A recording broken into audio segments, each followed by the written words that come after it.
Драги браќа и сестри во Soulcraft, сакам пред се да го изразам моето сочувство кон семејството Галевски и Манчевски. Многу ми е жал за прераното заминување од овој свет на Анет. А вам, Гале и Жизел, сакам да ви кажам дека се молам за вас. Господ да ве утеши и да ви даде сила и надеж. Анет беше и се уште е прекрасна личност. Верувам дека за Анет вистинскиот, односно најдобриот живот дури сега започна. Тие што веќе се горе, како Анет, брат Мирче и многу други наши мили, сега знаат што значи живот, а ние уште чекаме, како што кажа Гале на незиниот погреб. Веруваме од се срце во воскресението на оние кои умират во Христос. И таа надеж е огромна. Господ нека ве прегрне, Гале и Жизел, со своите силни раце. Амин. Ме замолија да продолжам со серијата по име Бог повикува, но прво сакам кратко да се молам. Небесен Татко и наш Господе, само Ти можеш да ги утешиш срцата на оние кои тагуваат. Само Ти. Затоа се молам, биди присутен на посебен начин со Гале и Жизел и сите блиски роднини и пријатели. А сега води не Ти, зашто ни требаш. Во името на Исус Христос, воскреснатиот наш Спасител. Амин. Се враќаме во џунглата на Суринам, каде во 60-тите моите родители Марджи и Волтер Джексон работиле со индијанците Вајана. Минатиот пат видовме како Господ искористил еден страшен обичај за да им даде на Вајаните јасна слика на спасението. Бог на чудесен начин обезбедил термин за Спасител, оној кој крева. Исто како таткото што го крева новороденчето, го спасува од смрт и го прима во семејството. Иако Вајаните го разбрале концептот на спасението, тие се уште лично не го прифаќале Бог за нивно спасение. Имале некои своји ставови за верување во Бог. Кога татко ми го прашал врачарот или шаманот од Лампија, дали верува во некоја виша сила, тој му кажал дека Бог го создал светот, па се оженил и си отишол. Кога го прашал Олампија што е добро и што е лошо, Олампија му наброил 6 од 10 заповеди, иако никогаш ги нема слушнано од 10 заповеди од Библијата. Тоа е силен доказ, според мене, на Павловите зборови во Библијата дека Божиот закон е запишен на срцата на луѓето. Но треба да се земе во предвид дека највлијателното верување на Вајаните било во постоење на лоши духови или демони. На моите родители им било јасно дека демоните нанеле вистински болки врз индијанците. И нормално тие биле обземени од страв. Тоа ги довело во ситуација на потполна зависност од шаманот, кој, користејќи ги неговите алати, амулети, ги смирува демоните. Дури и обичајот на инфантицид укажува во голема мера за силата на тој страв.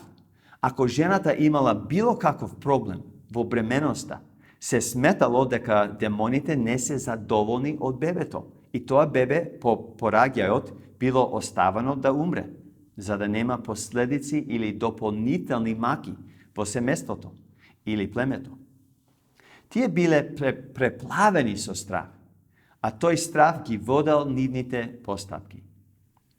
Моите родители и нивните колеги продолжиле да живеат меѓу Вајаните и да се молат да дојде до некоја пресвртна точка во племето, за да поверуваат. Во тоа време имало Божи работници кои биле повикани од Бог да го носат Евангелието во други племиња, во џунглата. Едно од тие племиња било Трио, индијанци. Еден ден, кога татко ми слушнал дека шаманот од племето Трио го прифатил Христос, многу се израдувал и посакал веднаш да го однесе од Лампија за да го слушне сведоштвото на тој човек по име Тементе. Татко ми го договорил авиончето да ги однесе до племето Трио. Одма. Кога стигнале, Тементе му го раскажал своето лично сведоштво на Олампија. Како го прифатил Христос и како му се сменил животот скроз. Како тој ги исфрлил во реката сите негови алати, со кои ги смирувал демоните. И дека чекал демоните да го нападнат. Ама ништо не му се случило. Немал никакви последици. Олампија видел со своји очи дека Тементе бил драстично променен, ослободен и смирен. Одма му кажал на татко ми дека сака и тој да го фати Исус. Тие нашле тивко место и преку едноставна молитва Олампија, врачарот, ја изразил својата вера во Исус Христос како свој спасител. А потоа Олампија го замолил татко ми, ако може да го користи радиото во кануто што лета, односно авиончето, за да им зборува на своите луѓе, на вајаните, за спасението. Тогаш моите родители се договориле мајка ми да ги собере вајаните назад во селото околу радиото, утредента. Следното утро, татко ми му го дал микрофонот на Олампија, а тој почнал прво да ги поздравува старешините и сите луѓе кои биле таму. За потоа да даде кратко сведоштво. Тој рекол вака: Ах, Пераман! Ах, Пераман! Ах, Пераман! Потоа рекол: Маканеха, и му го вратил микрофонот на татко ми. Татко ми бил малку разочарен со краткото сведоштво. Тој очекувал да каже повеќе за шаманот што се обратил или за неговото фаќање на Исус, но зборот Ах, Пераман значи се е вистинито. Се е вистинито. Се е вистинито. Кога татко ми го прашал Олампија зошто само тоа го кажал, тој вака одговорил: Ние цело време мислевме дека се што им кажувате, што ни кажувате во врска со Исус Христос, како Божиот Син, е лага врз лага, дека ништо не било вистина. Дури мислевме дека дојдовте во нашата џунгла со лоши мотиви, да ни ги украдите нашите жени и така натаму. Ама денеска им кажав на моите луѓе дека не било така, дека се било вистинито. Тој ден во селото мајка ми била присутна кога голем дел од индијанците кои стоеле до радиото и го слушнале едноставното сведоштво на Олампија, исто така го фатиле Христос. Тие биле ослободени од демони, а уште поважно, нивните гревови биле простени од милостивиот наш Бог. Потоа скоро секоја недела имало нови луѓе кои поверувале и го фатиле Христос. Па и тогаш биле крштевани во реката Лава.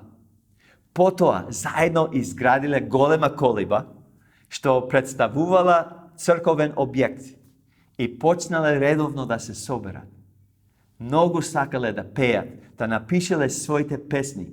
Татко ми ги учел како да растат духовно и со тек на време тие изразиле желба да го пренесат евангелието до другите индијанци подлабоко во џунглата. Кога се родев јас, моите сакале да бидам посветен на Бог, односно јавно некој да се помоли за мене, мојот живот да биде целосно посветен на Исус Христос. Тие го замолиле Олампија да се помоли за мене. Се разбира дека не паметам како се помолил, но сепак му верувам на Господ дека тој му ја одговорил молитвата на Олампија. Слава на Господ што уште како мал го фатив Исус и јас. И тој мене. Навистина не сакам ниту еден ден да живеам без него. Неодамна зборував со сестра ми, Бети. Таа ми раскажа за незиниот впечаток, како 10 годишно девојче, како ја доживеела личната промена кај вајаните, откако поверувале. Таа била во интернат кога Олампија и другите го прифатиле Христос. А кога се вратила за време на распуст, не и се верувало колку биле променети вајаните. Ама по-добро е таа лично да ви каже. I was young, but I will never forget the transformation that Jesus made in their lives. Before the lifter-upper brought them new life, their lives were filled with this dancing and chanting and orgies, so drunk they would drink so much and spew it as far as they could. My heart was full of sorrow watching them because they were thirsting for something to satisfy them. Their painted bodies, loincloths, and feathered headdresses could not hide the fear they had of evil spirits. Well, after many of them believed that it was all true and trusted the lifter-upper, they wanted to replace all those rituals with feast days and worship. We spent hours listening to them reading God's talking paper and singing the simple little songbook all the way through every time they gathered to worship. Well, it was followed usually by a huge feast and playing games. You know, seeing them laugh and smile and their faces filled with joy was amazing. Previously, their faces were fear-etched, but that was all gone, as evidenced by God's Spirit breaking that bondage of fear from the evil one. You know, the before and after of this gospel transformation among the Wayanas planted in my heart a lasting love for the miracle of the new birth. I knew then, and more so now, these 60 years of sharing the good news, that there's nothing greater that I could ever give my life for. Веќе 40 и кусор години сестра ми, заедно со зет ми, Джей Вивер, му служат на Господ. Прво на Хаити, па во Француска Гвинеја, потоа во Унгарија и денес се во САД. Сестра ми, како мајка ми, е полна со енергија и елан за животот. А во врска со мајка ми, често пати луѓето ја прашувале како можеш толку лесно да ја истражиш џунглата. А таа одговорила, па во споредба со концентрационен логор, лесно е. Како дете, кога незините биле мисионери во Кина, таа биле одвоена од нив цели 7 години, а последните 3 години во логор. Ама тоа ќе го оставам како содржината на други снимки. Пред да завршам, сакам да размислиме околу краткото сведоштво на Олампија. Ахпераман, се е вистинито. Како верници во Исус Христос, нашата вера се темели на непобитната вистина на воскресението. А таа вистина се вика радосната вест, односно Евангелие. Апостол Павле во неговото писмо до римјаните во 1.16 пишува во врска со Евангелието вака: зашто јас не се срамам од Евангелието, бидејќи тоа е Божја сила за спасение на секој кој верува. Евангелието за врачарот на трио индијанците, Тементе, значело спасение и променет живот. Па потоа на Олампија значело спасение и променет живот. Па потоа и на племето Вајаните. Да не ги заборавиме Исусовите зборови во Евангелието според Марко во 5 глава, 19 стих. Откако го ослободил човекот кој бил опсетнат со многу демони, Исус му кажал вака: оди дома при своите и раскажи им што ти направи Господ и како ти се смилува. Тука Исус бара од човекот да го сподели неговото искуство, односно сведоштвото со други. Исус знае дека нашето сведоштво е силен алат. Тементе, врачарот на трио индијанците, го споделил сведоштвото со Олампија. И на Олампија му се сменил животот. Тој исто така дал сведоштво пред своите сонародници, па тогаш и нивните животи биле променети. Божјото Евангелие, Божјата вистина, заедно со сведоштво на верникот, е многу јак алат во Божјата рака. кога зборуваме со луѓето околу нас, да не заборавиме да им кажеме што Исус направи за нас. Ви благодарам што ми се придруживте во џунглата на Сурина. Нека Господ биде прославен на се што Тој направил преку татко ми и мајка ми, откако му одговориле на повикот.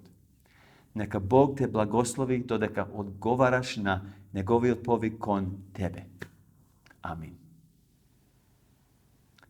А уште збор 2 за вас, мили браќа и сестри во Соулкрафт.